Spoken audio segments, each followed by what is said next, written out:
এই মুহূর্তে আমাদের সাথে যুক্ত আছেন, আমাদের সাথে স্টুডিওতে জান্নাতুল মোহনা। আমি সরাসরি যুক্ত হচ্ছি তার সাথে। মোহনা, কেমন আছেন? জি ভালো। মোহনা, আপনার প্রতিবেদনটি দেখছিলাম, দর্শককেও বলছিলাম।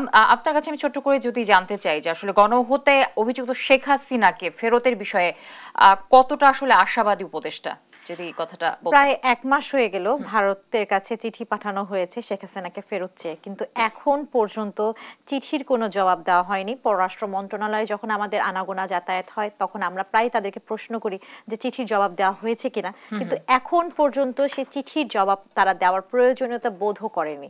এবং চিঠির প্রেক্ষিতে তারা কি দিবে বা তারা কি সিদ্ধান্ত নিল, শেখ হাসিনার স্ট্যাটাস কি ভারতে, সেই বিষয়েও কিন্তু তারা আমাদেরকে জানায়নি, বা তারা বাংলাদেশে কোনো ধরনের চিঠির প্রেক্ষিতে যে উত্তর সেই জবাব দেওয়ারও প্রয়োজন তারা এখন পর্যন্ত বোধ করেনি। এবং সেই সাথে আপনি জানেন যে রেড অ্যালার্ট জারি করা হয়েছে ইন্টারপোল থেকে, যেটা আন্তর্জাতিক অপরাধ ট্রাইব্যুনালের রায় আদেশের সাপেক্ষে কিন্তু সেখানে জারি করা হয়েছে। সেই সাপেক্ষে কিন্তু তাকে ফেরাতে ভারতের যে সহযোগিতার প্রয়োজন বাংলাদেশে, সেই সহযোগিতার কিন্তু আমরা এখনো কোনো নামগন্ধ দেখতে পাচ্ছি না। সেই সাথে তারা বারবার আমাদের সাথে, আপনি জানেন যে ভারতের পররাষ্ট্র সচিব এসেছিলেন, বিক্রম মিশ্রি এসেছিলেন, যখন তিনি আসেন তখন কিন্তু এই বিষয় নিয়েও তিনি অতটা আলাপ আলোচনা করেননি বলে আমরা জানি, এবং আমাদেরকেও জানানো হয়েছে মূলত এই বিষয় নিয়ে তেমন আলোচনা হয়নি।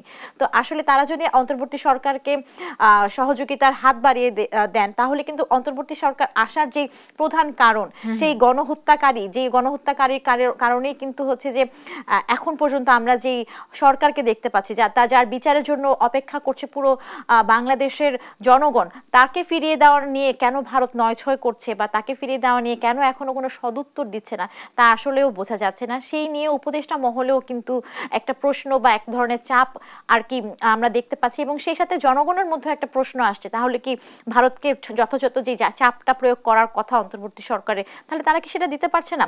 যদি চাপ দিতই তাহলে তো এতদিনের মধ্যে, 1 মাসের মধ্যে কোনো না কোনো বা কিছু না কিছু উত্তর দিত। তার কি স্ট্যাটাস, সেখানে কি ভারতীয় নাগরিকত্ব শেখ হাসিনাকে দেওয়া হয়েছে কিনা, কিংবা রেড অ্যালার্ট জারি হওয়ার পরও কেন একজন চিহ্নিত অপরাধীকে তারা এখনো রেখে দিয়েছেন তাদের দেশে, কোন স্ট্যাটাসে রেখেছেন, যেখানে তার পাসপোর্ট বাতিল করে দেওয়া হয়েছে, এবং পাসপোর্ট বাতিলের পরেই কিন্তু আমরা দেখেছি যে তার ভিসার মেয়াদও কিন্তু বাড়ানো হয়েছে।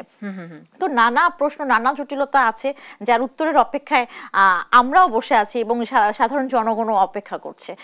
আমি যদি বলি যে সাইবার সিকিউরিটি আইন এ সংক্রান্ত মামলার পাশাপাশি গায়েবী মামলা প্রত্যাহারের বিষয়টি কি বলেছেন, এ নিয়ে আসলে কি বলেছেন উপদেষ্টা? আজকে যেহেতু হচ্ছিল বিচারক নিয়োগের অধ্যাদেশ জারি করা হয়েছে, সুপ্রিম কোর্টে বিচারক নিয়োগের অধ্যাদেশ, যেখানে প্রধান বিচারপতির নেতৃত্বে 6 সদস্য বিশিষ্ট একটি কমিশন গঠন করা হয়েছে। সেখানে যে কেউ বিচারপতি চাইলে আবেদন করতে পারবেন। তখনই কিন্তু আমাদের আইন উপদেষ্টা আসিফ নজরুল সাহেব তিনি জানিয়েছেন যে সেই সাথে যে রাজনৈতিক মামলাগুলো রয়েছে, আওয়ামী লীগ সরকারের আমলে যে ধরনের রাজনৈতিক মামলা দিয়ে দিনের পর দিন বন্দী করে রাখা হয়েছে, তাদেরকে জামিন দেওয়া বা তাদেরকে ছেড়ে দেওয়ার জন্য কিন্তু কথা বলা হয়েছে। সেই সাথে আপনি জানেন সাইবার সিকিউরিটি আইন নিয়ে অনেক, খালি বাংলাদেশেই না, আন্তর্জাতিক পরিমণ্ডলেও কিন্তু এই আইন নিয়ে অনেক সমালোচনা হয়েছে, যেখানে আমাদের সংবিধানে বাকস্বাধীনতার কথা বলা হয়েছে, সেই বাকস্বাধীনতার পুরো একদম বিপক্ষে দাঁড়িয়ে কিন্তু এই সাইবার সিকিউরিটি আইন। তো এই সরকার আজকে জানালেন, আইন উপদেষ্টা জানালেন যে সাইবার সিকিউরিটি আইনে যে 113টি মামলা রয়েছে সেটি 2 সপ্তাহের মধ্যে আর কি প্রত্যাহার করা হবে, এবং 25টি জেলার প্রায় 2500-এর মতো যে রাজনৈতিক মামলাগুলো আছে সেটা প্রত্যাহার করা হবে 1 সপ্তাহের মধ্যে। এবং সকল যে রাজনৈতিক মামলা বিগত সরকারের আমলে করা হয়েছিল বিভিন্ন সময় বিভিন্ন দলের নেতাকর্মীদেরকে হয়রানি করার জন্য, সে সকল মামলাও কিন্তু হচ্ছে প্রত্যাহার করা হবে বলে জানিয়েছেন। তো আমরা আশা করছি যে ওই রাজনৈতিক যে মামলা না দিয়ে সঠিক বিচার যেন পায় মানুষ, সেই বিচার ব্যবস্থা যেন নিরপেক্ষতা বজায় থাকে, সেই স্বার্থে কিন্তু আমাদের সেই প্রত্যাশা থাকবে জান্নাতুল মোহনা, যে সঠিক বিচার যেন বাংলাদেশের জনগণ দেখতে পায়।